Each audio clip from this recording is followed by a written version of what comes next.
You all heard of him if you live anywhere near New York City.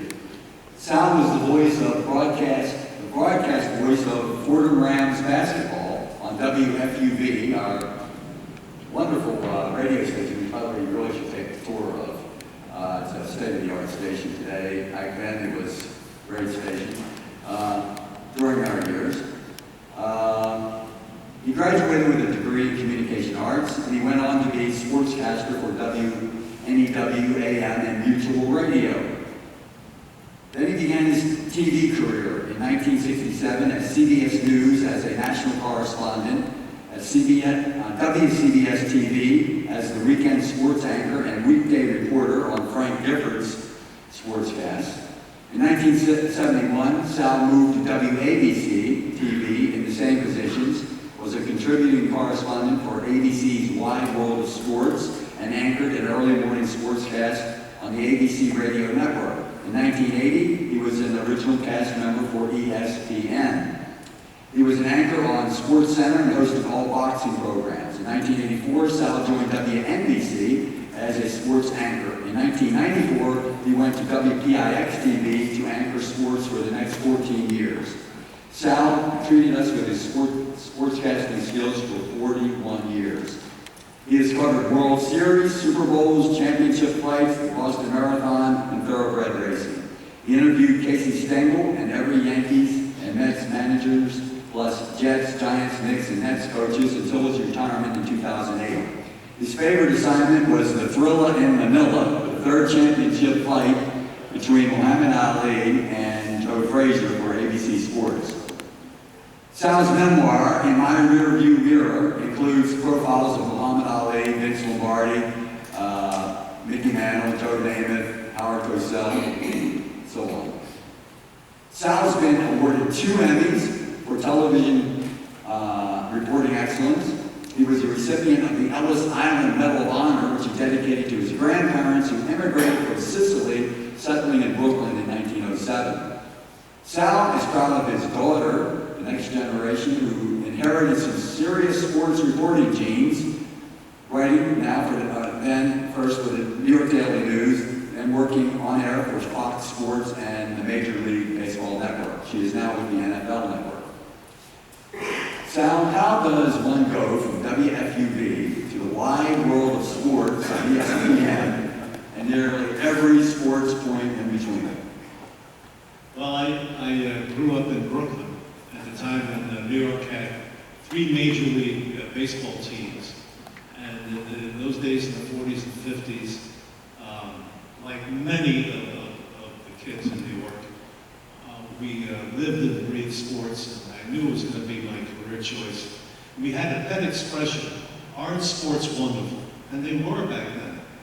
And as far as I was concerned, the 2 most important things for my career was the fact that I went to Fordham and I worked in Walter Cronkite's newsroom as a news writer. That's how I got in the walls, and that led to my audition and subsequent on-the-air work. After navigating a Vincentian education at St. John's Prep, I chose Fordham only because it had a radio station. I had no idea about the education that I was going to get. As far as I was concerned, I was going to the University of WFUV. And I was a day hopper, and I worked every night through my 4 years at WMGM 1050 AM as a production assistant, where I made a friendship with Marty Glickman, who ended up being my mentor. So while I was making this journey professionally, you know, I made time to go to classes here and try and get grades. And I soon realized that I really didn't know much. And I really should get into what they were teaching me. And I did. A seminal moment for me was in my junior year. We had a course of criticism. And in 1962, there was the New York newspaper strike. So those of us at WMGM that worked on the air and off the air were given assignments. And one of the assignments I had was to attend Broadway openings serious plays, Broadway productions, and nightclub acts, like Sammy Davis Jr. at the Copacabana, and write a criticism, which I did, and they paid me extra for this. I was a junior here at Fordham. I had a course in criticism under the beloved Ed Waken. And every time I submitted the same script to Ed Waken that was read on WMGM by an announcer, he would give me a C. And I said, Ed, I'm being paid for this. How can you give me a C? And he said, you might be a professional, but it's only worth a C. And I must tell you, I said it was a seminal moment. It absolutely inspired me to do better in my classes and my studies, and most importantly, to be a better writer. And that's what led to my job at CBS News, which was absolutely the Tiffany of the networks. I'm grateful for the broadcasting gods that I got in there and worked under Mr. Cronkite. And down the hall, I ended up at WCBS TV, and then of course, it went on from there. I must tell you that, to get to the point about Fordham, I really enjoyed my ethics course here very much. That's another one that inspired me. And that informed my career. The fact that I really wanted to be a better writer meant that I better have some thought behind it. And I really pride myself in the fact that I was very opinionated, and I was believable and credible, and it wasn't just my hairdo, and it wasn't just because I got certain interviews. And that was the basis of my career. So I thank Fordham for that. And actually, there was an eroding effect. You know, in our culture, sports has always been the great diversion. It worked when the beer barons established baseball teams, and essentially they were bars with ball games for the working class, for the mill workers. And eventually, professional sports, what I call established sports franchises, businesses, evolved at the very time that I became a professional broadcaster. Remember, after our class graduated, we had an awful history in this country, assassinations, Vietnam War, and Chappaquiddick, and all the rest, the freedom marches. And yet sports had its greatest growth in the 1960s. The National Football League evolved into what is now the biggest entertainment entity over the last 40, 50 years. And sports was the diversion. However, what the eroding effect to me was, what bothered me over the next several decades, was that from an economic viewpoint, expansion led to dilution of talent, exorbitant ticket prices, ridiculous salaries paid to players, and to me, the sports fan has been abused. And at the end of my career, I was actually glad to leave the business. I think the original point of view I had was, aren't sports wonderful? Yes, sports are still wonderful. If you play hoops with your son or your grandson in the driveway, if you take your kids to the soccer practice and hockey practice. But sports isn't so wonderful if you're lured into the big tent of big-time sports. You will be seduced and exploited.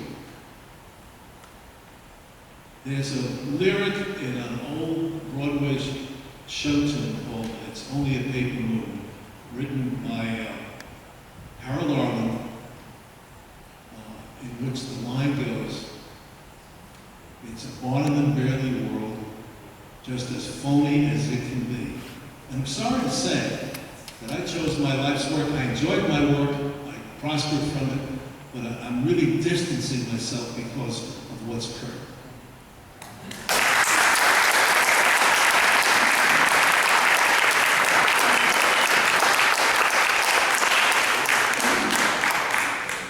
Austin, I hope we're moving in and getting close-ups of the speakers. Yeah. You feel free to come down front and do that.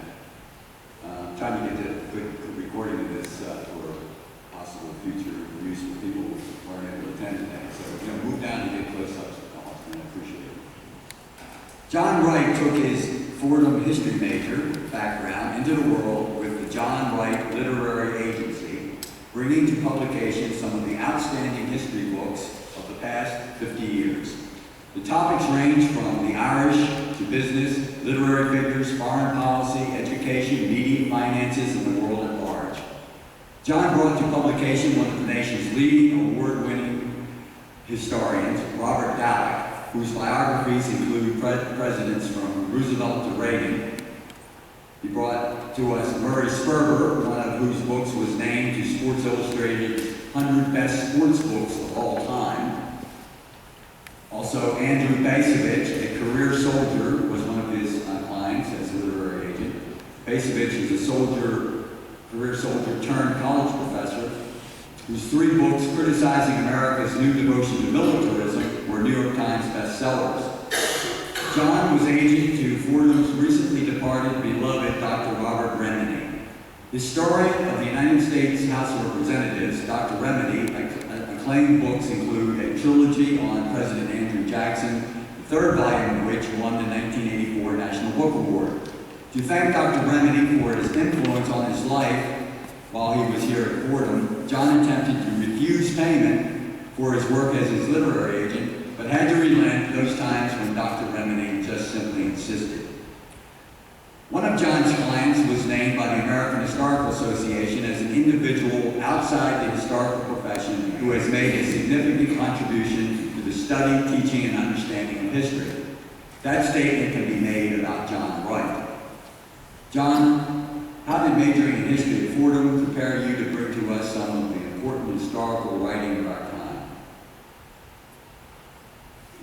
Well, I'm sure we'll all agree it was some of the most amazing teachers.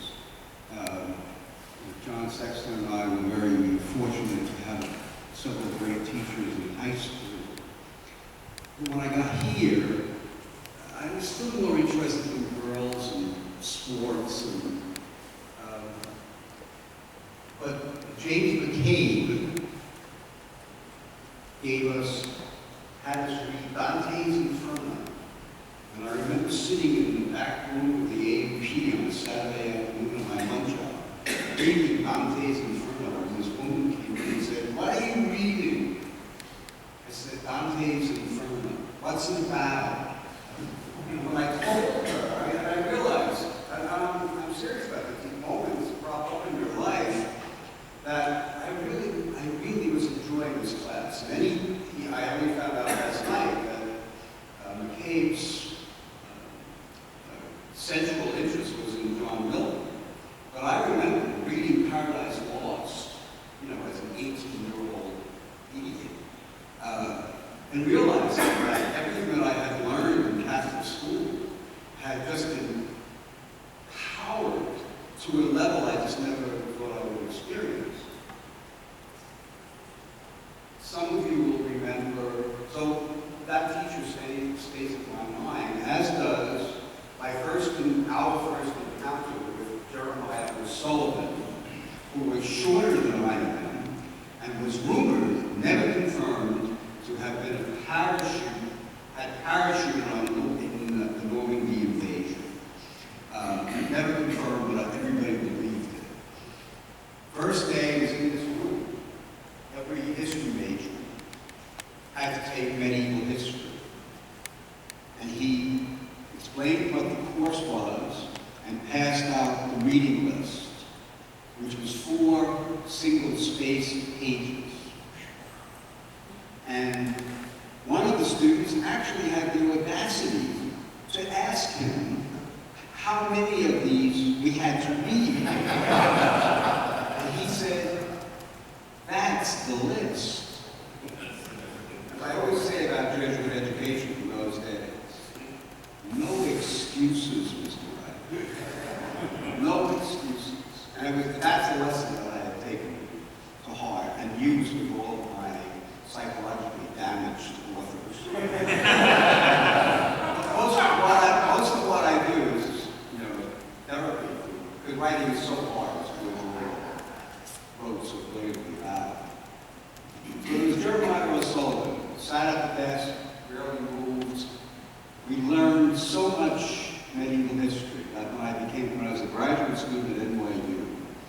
took a course in the Central Middle Ages, which is like 600 to 1,000, Carolingian Renaissance. So after 3 classes, I went to the professor and I said, you know, I don't know if I should take this course because actually I know all this. So where did you go to college? I said, Fordham.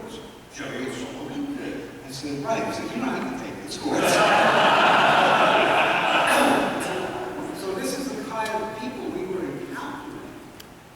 You know, a lot of us are in the same boat, you know. My family never went to college. In 1960, only 11% of American adults had a college degree. So we had this kind of privilege. We didn't know it then. We thought it was our due. But we were privileged to be coming to a place like this with all of these educated men bringing the world of learning, what used to be called randomly the life of the mind.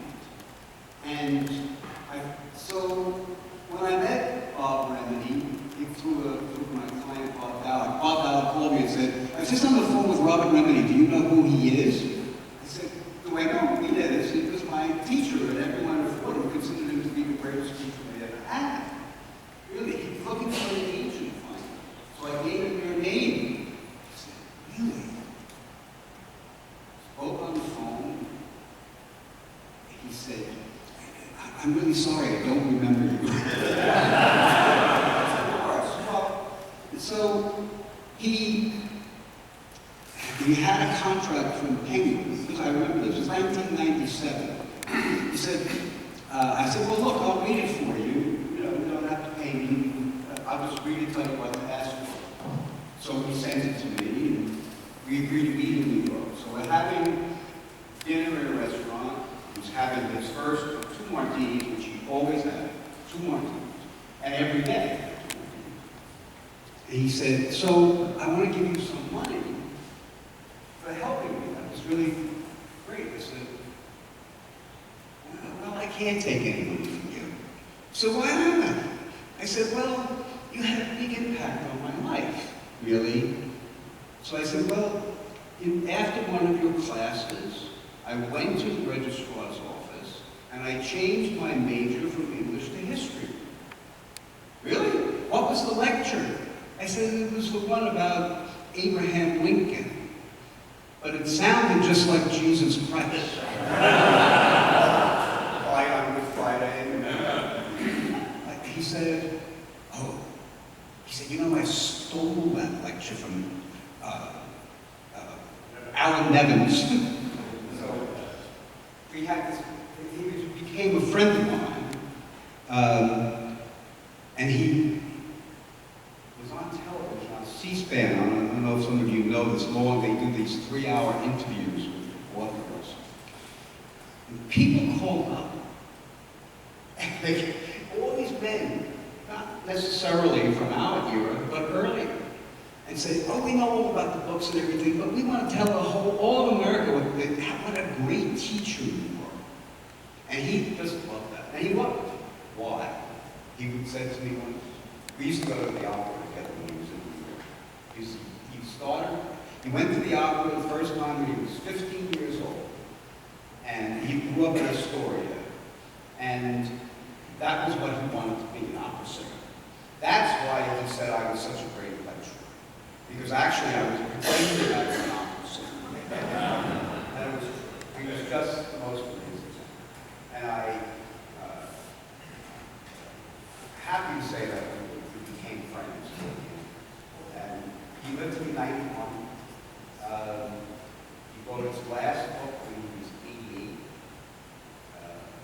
Quite an amazing man. But I would say, I read for a living, hard, except we do a lot of editing, and it's all from here. It's all came from Fordham. We made this amazing experience.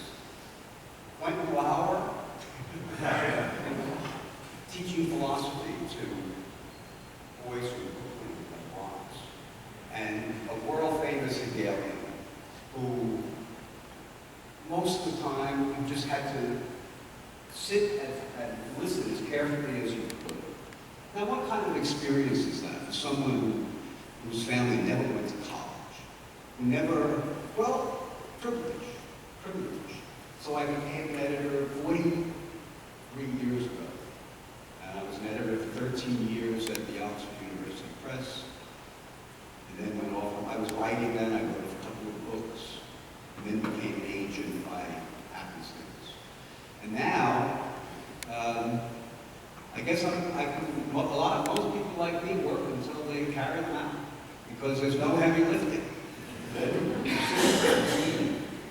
Tell people what's wrong. So, but I would say Fordham opened up this whole world to me that I never thought would happen.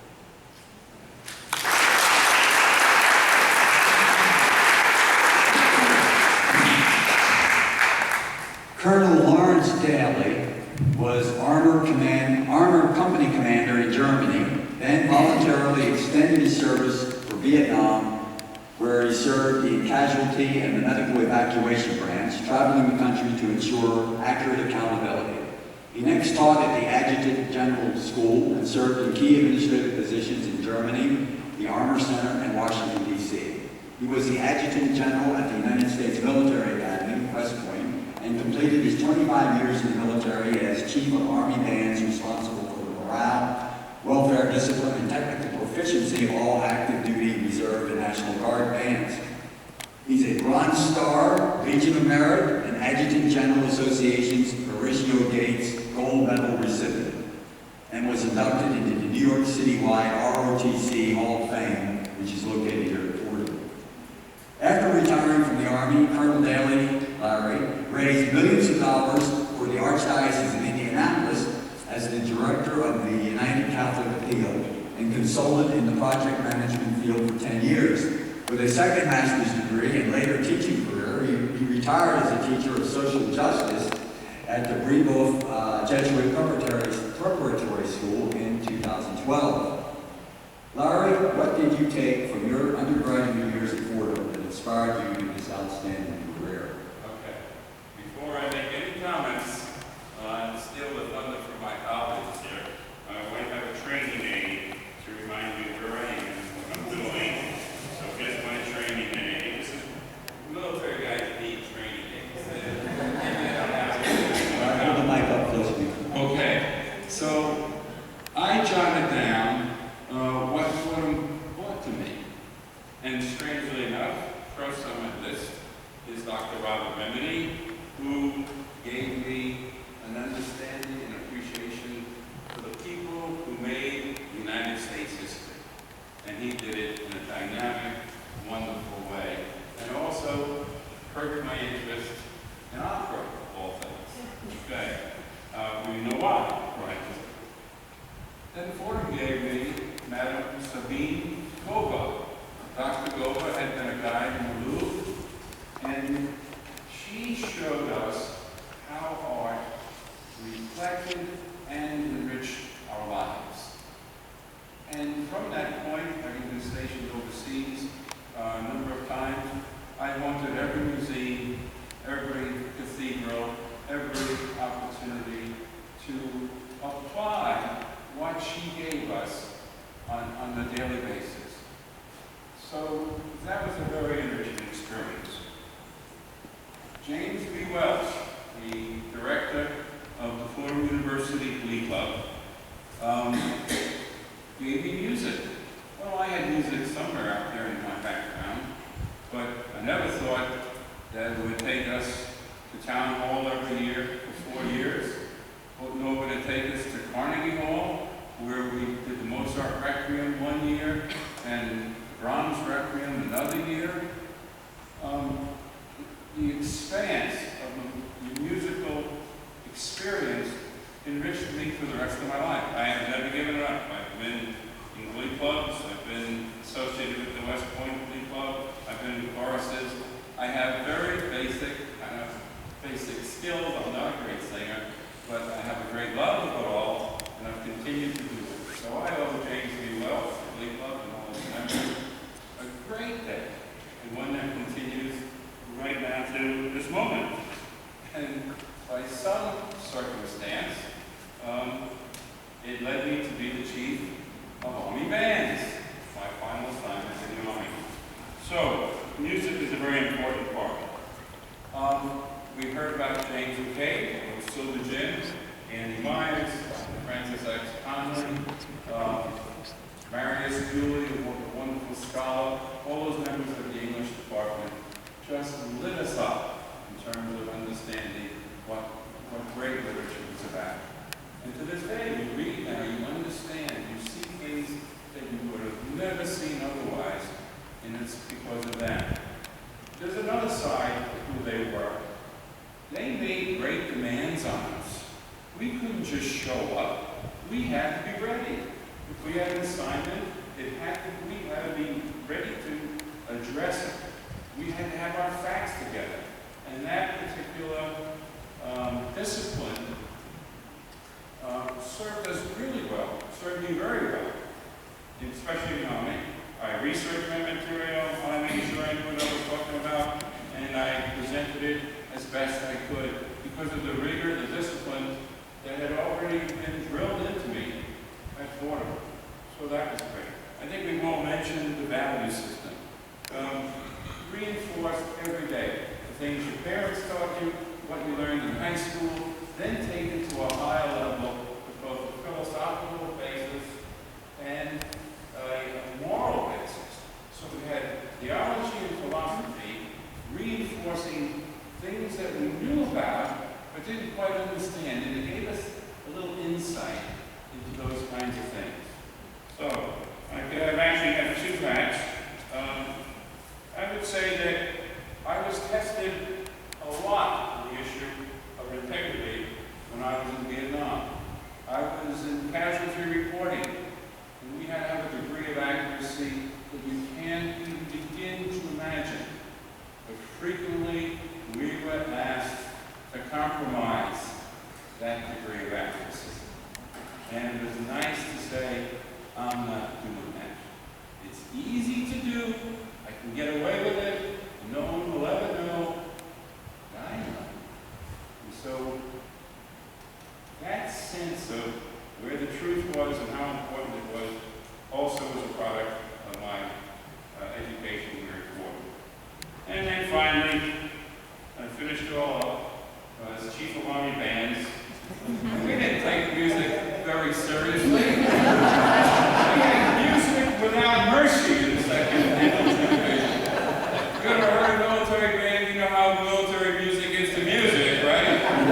But actually, it was a really wonderful assignment. It took me all over the world to make sure my bands were doing what they were supposed to be doing. Our people were properly disciplined and trained and executed their duties very, very well. So, that's what it is.